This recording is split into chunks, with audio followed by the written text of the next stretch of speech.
Hi friends, welcome to Telugu law tutorials. ఈ వీడియోలో మనం ఏబీ 20 సిరీస్లో ఇప్పుడు మనం ఫ్యామిలీలో చూస్తున్నాం ఫ్రెండ్స్. ఫ్యామిలీలో సబ్జెక్ట్ చూస్తున్నాం. ఇది కూడా one of the major important ఎక్కువ వెయిటేజ్ ఉన్న సబ్జెక్ట్ అనమాట. ఇందులో మనం ఏబీ 20 సిరీస్లో ఫ్యామిలీలో కంటే ముందు మనం సిపిసి కాన్స్టిట్యూషన్లో కూడా చేసాం ఫ్రెండ్స్. ఇంకా ఎవరైనా వీడియోస్ చూడకుంటే వాచ్ చేయండి. అందులో కూడా మనం మస్ట్ ఇంపార్టెంట్ టాపిక్స్ ఏంటి సిపిసిలో అండ్ కాన్స్టిట్యూషన్లో అన్న వీడియోస్ కూడా చేసాం ఫ్రెండ్స్. అలానే మనకి ఇప్పుడు ఫ్యామిలీలో కూడా మస్ట్ టాపిక్స్ ఏంటివి, కొన్ని మెయిన్ ఇంపార్టెంట్ టాపిక్స్ చూసాం ఫ్రెండ్స్. అవన్నీ కాదు, ఫస్ట్ మేజర్‌గా మనం ఫ్యామిలీలో చదవాల్సిన మస్ట్ రీడ్ ఇంపార్టెంట్ టాపిక్స్ అవి. తర్వాత టైం ఉంటే మిగతావి కూడా కవర్ చేయండి. ఓన్లీ అవే చదివితేనే మనకొస్తాయంటే కాదు. మస్ట్ రీడ్ టాపిక్స్ అవి. ముందు అవి చదివేసిన తర్వాత నెక్స్ట్ మీకు టైం ఉంటే మిగతావి రిఫర్ చేయండి. సో, కాబట్టి ఇంకా ఎవరైనా ఫ్యామిలీలో మస్ట్ రీడ్ టాపిక్స్ వీడియో చూడకోకుండా వెళ్లి చూడండి. డిస్క్రిప్షన్ అండ్ ఐకార్డ్స్‌లో లింక్ ఇస్తా ఫ్రెండ్స్. ఫస్ట్ క్వెషన్ వచ్చేసి, on which of the following dates the Hindu marriage act 1955 come into operation? Option A 18th May 1955, option B 17th June 1955, option C 22nd May 1955, option D 18th June 1955. ఇక్కడ మనం చూసుకుంటే అన్ని 1955 ఉన్నాయి friends. Came into force వచ్చేసి 1955 అనేది ఇది common. మనం చూసుకుంటే ఇక్కడ చూసుకుంటే మనకి మే జూన్ ఉన్నాయి. ఇద్దరు మే ఆర్ జూన్ ఉండొచ్చు. జూన్‌వి 2 ఉన్నాయి. మేవి 2 ఉన్నాయన్నమాట. మనకి ఆన్సర్ తెలియనప్పుడు ఇలా సార్ట్ ఔట్ చేసుకోండి ఫ్రెండ్స్ మీరు. ఆప్షన్స్ అనేవి డిలీట్ చేయనీకి. ఇక్కడ మనకు చూసుకుంటే ఇది మనకి బేర్ యాక్ట్‌లో ఉంటుంది ఫ్రెండ్స్. కేమ్ ఇంటూ ఫోర్స్ ఎప్పుడొచ్చిందనేది హిందూ మ్యారేజ్ యాక్ట్. ఒకవేళ మీకు అది తెలియకుండా బేర్ యాక్ట్‌లో ఉంటుందని మీరు ఆన్సర్ ఎలా చేయాలంటే, ఇట్లా మీకు తెలియనప్పుడు ఎలిమినేషన్ మెథడ్‌లో ఇలా క్యాన్సిల్ చూసుకోండి ఫ్రెండ్స్. మీకు ఆన్సర్ అనేది అప్పుడు మీరు అంటే గుడ్డిగా ఏదో ఒకటి పెట్టకోకుండా ఎలిమినేషన్ మెథడ్‌లో చూసుకొని మీరు ఆన్సర్ అది కూడా కరెక్ట్‌గా పెట్టండి అంటున్నా ఫ్రెండ్స్. ఏదో ఒకటి ఆప్షన్ పెట్టేటప్పుడు కూడా బ్లైండ్‌గా పెట్టుకోకుండా ఇలా చూసుకొని పెట్టండి. సో, ఇప్పుడు మనం చూసుకుంటే bare act based question friends. మనకి బేర్ యాక్ట్‌లో ఉంటుందన్నమాట. ఇప్పుడు మనకి ఇక్కడ ఏమని ఇచ్చారంటే హిందూ మ్యారేజ్ యాక్ట్ 1955 కాబట్టి ఫ్యామిలీల బేర్ యాక్ట్‌లో మనం హిందూ మ్యారేజ్ యాక్ట్ ఓపెన్ చేసుకుంటే ఎప్పుడు కేమ్ ఇంటూ ఆపరేషన్ అనేది మనకు తెలుస్తుందన్నమాట. మనం ఇక్కడ చూసుకుంటే కరెక్ట్ ఆన్సర్ వచ్చేసి ఆప్షన్ ఏ 18th May 1955 అనమాట. ఇప్పుడు మనం బేర్ యాక్ట్‌లో ఈ ఆన్సర్ ఎలా సాల్వ్ చేయాలో చూద్దాము. ఇక్కడ మనం చూసుకుంటే హిందూ మ్యారేజ్ యాక్ట్ 1955 ఇక్కడ మనం చూసుకుంటే బ్రాకెట్‌లో ఇచ్చారు ఫ్రెండ్స్. 18th May 1955 అనమాట. సో, మనకి కరెక్ట్ ఆన్సర్ వచ్చేసి ఆప్షన్ ఏ 18th May 1955 అనమాట. మన నెక్స్ట్ క్వెషన్ చూసుకుందాం friends. Which of the following properties will Section 30 of Hindu Succession Act 1956 govern? As per Section 30 of Indian Succession Act 1956 A properties ఉంటాయని అడుగుతున్నారు friends ఇక్కడ మనకి. 1 తర్వాడ్, 2 తవాహి, 3 kutumba, 4 kavaru, 5 illom. Option A 1, 3 and 5, option B 2, 4 and 5, option C 1 and 2, option D all of the above. మనకి ఇది bare act base question అనమాట. మన section 30 of Hindu succession act 1956 open చేస్తే మనకి ఆన్సర్ అనేది దొరుకుతుంది అనమాట. సో, కాబట్టి మన ఫ్యామిలీలో bare act section 30 of Hindu succession act section 30 అనేది ఓపెన్ చేయాలన్నమాట. ఇప్పుడు మన సెక్షన్ 30 చూసుకుంటే హిందూ సక్సెషన్ యాక్ట్లో చాప్టర్ 3 టెస్టిమెంటరీ సక్సెషన్ అనమాట. సెక్షన్ 30 టెస్టిమెంటరీ సక్సెషన్ ఉందన్నమాట. మనకి హిందూ సక్సెషన్ యాక్ట్ 1956లో ఇప్పుడు మనకి పేజ్ నెంబర్ 28లో ఉందంట అది. మనం పేజ్ నెంబర్ 28 ఓపెన్ చేసి చూసుకుంటే మనకి సెక్షన్ 30 గురించి ఇన్ డీటెయిల్‌గా తెలుస్తుంది ఫ్రెండ్స్ హిందూ సక్సెషన్ యాక్ట్‌లో. మనకి పేజ్ నెంబర్ 28లో ఓపెన్ సెక్షన్ 30 అనమాట. Hindu may dispose of by will or other testamentary disposition any property which is capable of being so disposed of by him or her in accordance with the provisions of the Indian Succession Act 1925 or any other law for the time being in force or applicable to Hindus. ఇక్కడ మనకి explanation లో చూసుకుంటే the interest of male Hindu in a Mitakshara ఉపాసనరీ property or the interest of a member of a తవాడ్, tavazhi, illom, kutumba are కవారు in the property of the తవాడ్. ఇక్కడ మనం చూసుకుంటే ఇచ్చారు friends మనకి as per section 30 వచ్చేసి ఇన్ ద ప్రాపర్టీ ఆఫ్ తవాడ్, tavazhi, illom, kutumba or kavaru shall notwithstanding anything contained in this act or in any other law for the time being in force to be deemed to be property capable of being disposed of by him or her with meaning of this section అనమాట. So, ఇక్కడ మనకు చూసుకుంటే అన్నీ ఉన్నాయి friends. So, correct answer వచ్చేసి option D all of the above అనమాట. So, ఇది మనకి బేరాక్ బేస్ క్వశ్చన్. ఇట్లా మనం బేరాక్లో చూసి ఆప్షన్ చేయాలంటే ఎలాంటి టైప్ అయినా కావచ్చు, డైరెక్ట్ అయినా ఇండైరెక్ట్ క్వశ్చన్ అయినా మనం బేరాక్లో చూసి ఇలా ఆన్సర్ చేయాల్సి ఉంటుంది అనమాట. ఇది డైరెక్ట్ క్వశ్చన్ కాదు. ఇక్కడ మనకి 5 ఇచ్చేసి points which of the following governs as per section 30 అడిగాడు కాబట్టి ఇక్కడ మనకి చూసుకొని సెక్షన్ 30లో అన్నీ ఉన్నాయి కాబట్టి 5 మనం all of the above correct answer is option D అనమాట. మన నెక్స్ట్ క్వశ్చన్ చూసుకుందాం friends. Which of the following sections of Muslim personal law application act 1937 has been repealed, amended by Section 6 of Resolution of Muslim Marriage Act 1939. Option A Section 4, Option B Section 5, Option C Section 6, Option D Section 7 అన్నమాట. ఇక్కడ మనకు చూసుకుంటే correct answer వచ్చేసి option B friends, మనకి section 5 అన్నమాట. Repealed and amended by section 6 of the resolution of marriage act. చూసుకుంటే మనకి direct bare acts base question friends. ఇది కూడా మనకి ఇక్కడ మనకి ఏ లాస్ అక్కడ అమెండ్ అయ్యా రిపీల్డ్ అయినవి మనకి అక్కడ కనిపిస్తుంది అనమాట. బేర్ యాక్ట్ లో వాళ్ళు ఇస్తారు మనకి క్లియర్ గా.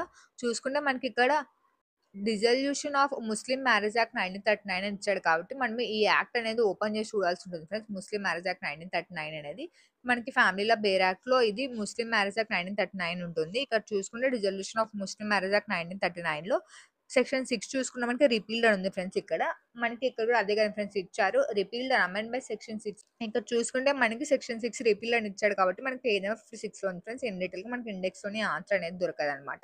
మనం ఇన్ డీటెయిల్ గా చూడాలి కాబట్టి ఓపెన్ చేసి చూడాలన్నమాట.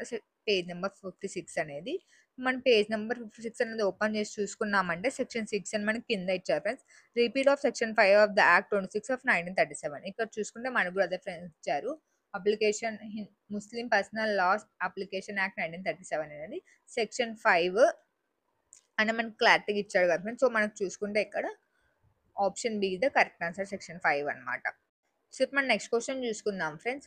When May 2 persons be said to be related to each other by half blood in accordance with the Hindu Marriage Act 1955? Option A, when they are descended from the common ancestor by the same wife. Option B, when they are descended from a common ancestor by different wives. Option C, when they are descended from a common ancestors by different husbands. Option D, when they are not descended from a common ancestor at all. ఇక్కడ మనకు చూసుకుంటే ముందు మనకి ఈ question కి answer చేయాలంటే మనకి half blood అంటే ఎవరు అనేది మనకి తెలియాలి ఫ్రెండ్స్. నేను మస్టీ టాపిక్స్ ఫ్యామిలీ నుంచి మస్టీ టాపిక్స్ ఏవేవి అని చెప్పినప్పుడు కూడా నేను చెప్పా ఫ్రెండ్స్. ఫ్యామిలీ లా క్వశ్చన్స్ మనకి చేయాలంటే మనకి మెయిన్ టర్మినాలజీ పైన బేస్ అయి ఉంటుంది. మనకి టర్మినాలజీ తెలిసి ఉండాలి. అన్ని హాఫ్ బ్లడ్ అంటే ఎవరు, ఫుల్ బ్లడ్ అంటే ఎవరు, కాగ్నెట్స్ అంటే ఎవరు, ఆగ్నెట్స్ అంటే ఎవరు అనేసి మనకి ఇక్కడ ముందు ఇక్కడ చూసుకుంటే మనకి మెయిన్ ఈ క్వశ్చన్ ఆన్సర్ చేయాలంటే మనకి హాఫ్ బ్లడ్ అంటే హాఫ్ బ్లడ్ ఎవరు అనేది మనకి తెలియాలి ఫ్రెండ్స్. హాఫ్ బ్లడ్ ఎవరు మనకి హాఫ్ బ్లడ్ అవుతారు, ఫుల్ బ్లడ్ ఎవరు, హాఫ్ బ్లడ్ అనేది మనకి తెలియాలి ఫ్రెండ్స్. ఇక్కడ మనకి when May 2 persons be said to be related to each other by half blood. ఎప్పుడు హాఫ్ బ్లడ్ అనే వాళ్ళు 2 persons రిలేటెడ్ అవుతారు హాఫ్ బ్లడ్ అని ఎవరిని అంటాం మనం అని అడుగుతున్నారు ఫ్రెండ్స్. ఇక్కడ మనం చూసుకుంటే ముందు హాఫ్ బ్లడ్ అంటే ఎవరు అనేది మనం తెలుసుకుందాం ఫ్రెండ్స్. ఇక్కడ చూసుకుంటే మనకి హాఫ్ బ్లడ్ అంటే ఫ్రెండ్స్ ఇక్కడ కామన్ యాన్సిస్టర్స్ ఉంటారు, descended from a common ancestor by different wives అన్నమాట. మనకి ఇక్కడ మనకు చూసుకుంటే మనకి ఇల్లుస్ట్రేషన్ తో ఎక్స్ప్లెయిన్ చేస్తా ఫ్రెండ్స్. ఇప్పుడు మనకి ఏ అనే పర్సన్ ఉంటాడు, ఏ అనే పర్సన్ బి అనే వైఫ్ ద్వారా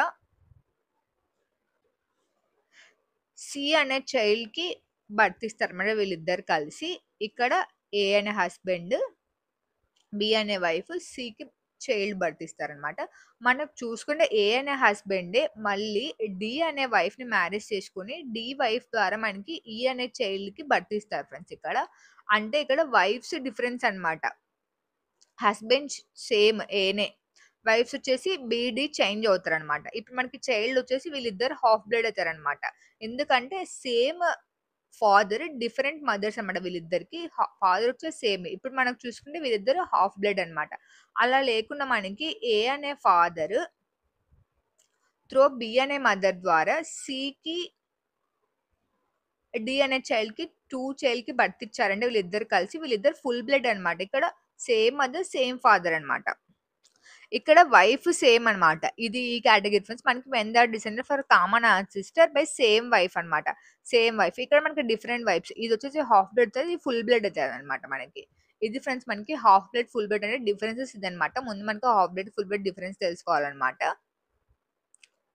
ఇంకోటి మనకి హాఫ్ బ్లడ్ ఫుల్ బ్లడ్ కాకుండా యూరిటైన్ బ్లడ్ అని కూడా ఉంటుంది ఫ్రెండ్స్. అది చూసుకుంటే మనకి అక్కడ వైఫ్స్ అనే వాళ్ళు కామన్ అన్నమాట. ఒక వైఫే ఉంటుంది.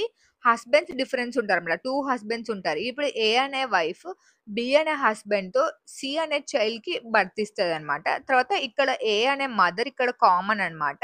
ఈ మదరే మళ్ళీ సి అనే అతన్ని మ్యారేజ్ చేసుకొని సి అనే హస్బెండ్ ద్వారా మనకి డి కి బర్త్ ఇస్తుంది అనమాట.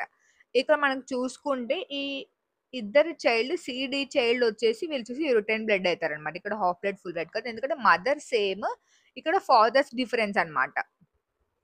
ఇక్కడొచ్చేసి ఫాదర్ సేమ్, మదర్ డిఫరెంట్ అన్నమాట.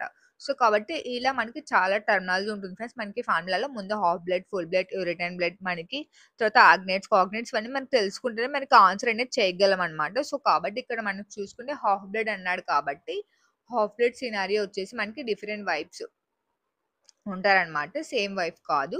సో, కాబట్టి మనకప్పుడు హాఫ్ బ్లడ్ అవుతారనమాట. ఫాదర్ ఒకరే ఉంటారు. మదర్స్ డిఫరెంట్ ఉంటారనమాట. మనకప్పుడు హాఫ్ బ్లడ్ అవుతుందనమాట అక్కడ. ఐ హోప్ కొంచెమైనా అర్థమైంటుంది అనుకుంటున్నాను నేను తెలియని వాళ్ళకి. ఇది తెలియని వాళ్ళకి మాత్రమే ఫ్రెండ్స్. తెలిసిన వాళ్ళు స్కిప్ చేయొచ్చనమాట మీరు. సో, మనకి కరెక్ట్ ఆన్సర్ వచ్చేసి ఆప్షన్ బి అనమాట. When they are descended from a common ancestor by different wives అనమాట. హాఫ్ బ్లడ్, ఫుల్ బ్లడ్ అంటే సేమ్ వైఫ్ అనమాట. సో, ఇది ఫ్రెండ్స్ మనకి ఇవాల్టి వీడియో. మనకి ఏబీ ప్రీవియస్ ఇయర్ క్వెషన్స్. ఇప్పుడు మనకి ఫోర్త్ పార్ట్ అనమాట. ముందు 3 పార్ట్స్ చేసాము. ఆ 3 పార్ట్స్ మన ఛానెల్‌లో ఆల్రెడీ వీడియోస్ ఉన్నాయి ఫ్రెండ్స్. ఇంకా ఎవరైనా ఆ 3 పార్ట్స్ చూడకోకుండా వెళ్లి చూడండి వెంటనే. మీకు వే ఆఫ్ క్వెషనింగ్ అనేది ఎలా ఉందని మనకి ఒక బేసిక్ ఐడియా వస్తుంది ఫ్యామిలీ లా నుంచి. అప్పుడు మనకి ప్రిపరేషన్ కూడా ఈజీ అవుతుంది. అలానే మనకి మస్ట్ రీడ్ టాపిక్స్ ఫ్యామిలీ లాలో ఏమున్నాయనేది కూడా నేను చేశాను friends. Must read topics video కూడా. అది కూడా వాచ్ చేయండి. మీరు ఫ్యామిలీలో స్టార్ట్ చేసే ముందు ఏ టాపిక్స్ చదవాలి అంటే మనకి వాస్ట్ ఉంటుంది కాబట్టి సబ్జెక్ట్ ఏమేం టాపిక్స్ ఇంపార్టెంట్ టాపిక్స్ ఫస్ట్ చదివి కవర్ చేస్తే మనకి ఎగ్జామ్‌కి యూజ్‌ఫుల్ అవుతుందన్నమాట. అన్ని చదవడం వల్ల మనకు టైం వేస్ట్ అవుతుంది లిమిటెడ్ టైమ్ పీరియడ్‌లో. సో, కాబట్టి ఇంకెవరైనా వాచ్ చేయకుండా ఫ్యామిలీలో ఏబీ 20 సిరీస్ అనేది మీరు వాచ్ చేయండి వీడియో. నేను డిస్క్రిప్షన్ అండ్ ఐ కార్డ్స్‌లో లింక్ ఇస్తాను. ఈ వీడియోలో మీకేమైనా డౌట్స్ ఉంటే కామెంట్ సెక్షన్‌లో కామెంట్ చేయండి ఫ్రెండ్స్. అలానే ఇంకా మీ ఫ్రెండ్స్ అండ్ ఫ్యామిలీ ఎవరైనా ఏబీకి ప్రిపేర్ అవుతుంటే మన ఛానెల్‌ని షేర్ చేయండి. వాళ్ళకి హెల్ప్ అవుతుంది. So, thanks for watching friends. Have a nice day.